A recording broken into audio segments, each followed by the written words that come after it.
ऐसे ना जा खफा होके, ऐसे ना जा खफा होके मुँह मुझसे मोड़ के, हम खुद ही चले जाएंगे तेरा शहर छोड़ के, हम खुद ही चले जाएंगे तेरा शहर छोड़ के।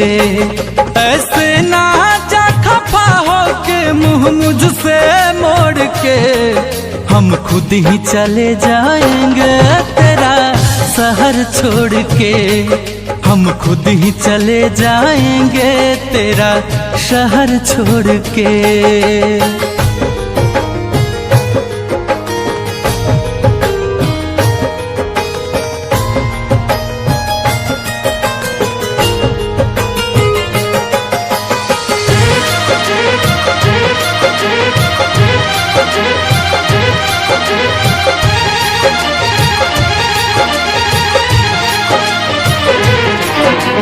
कुछ गम नहीं है इसका, मिटे मेरे अरमान, ठुकराने वाले मुझ पे तू करना एक एहसान। सर झुकाए अंजुमन में आँख है बैठे हुए, सर झुकाए अंजुमन में आँख है बैठे हुए, क्या खता हुई है हमसे जो आप हैं रूठे हुए। देख लो अब वक्ते रुखसत प्यार की बेताबियां, देख लो अब वक्ते रुखसत प्यार की बेताबियां, कौन जाने कब मिले इस बार के बिछड़े हुए।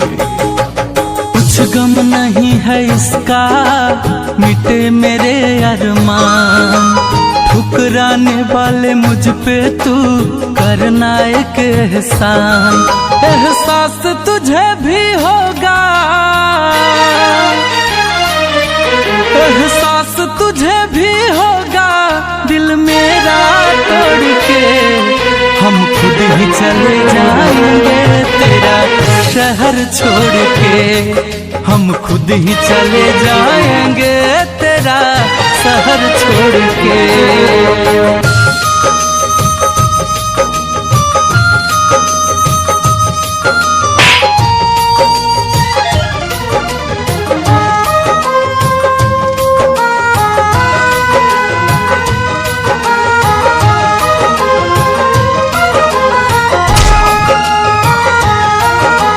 रह रह के पल वो प्यार के तुझको रुलाएंगे, तेरी बेबसी तन्हाई में तुझको तड़पाएंगे।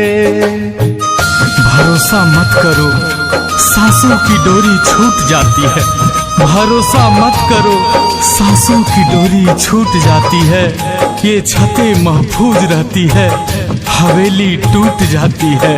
लड़कपन में की गई वादें की कुछ कीमत नहीं होती, लड़कपन में की गई वादें की कुछ कीमत नहीं होती। अंगूठी हाथों में रहती है मगर वो टूट जाती है। रह रह के पल वो प्यार के तुझको रुलाएंगे, तेरी बेबसी तन्हाई में तुझको तड़पाएंगे। क्या मिला तुझे गुंजन के,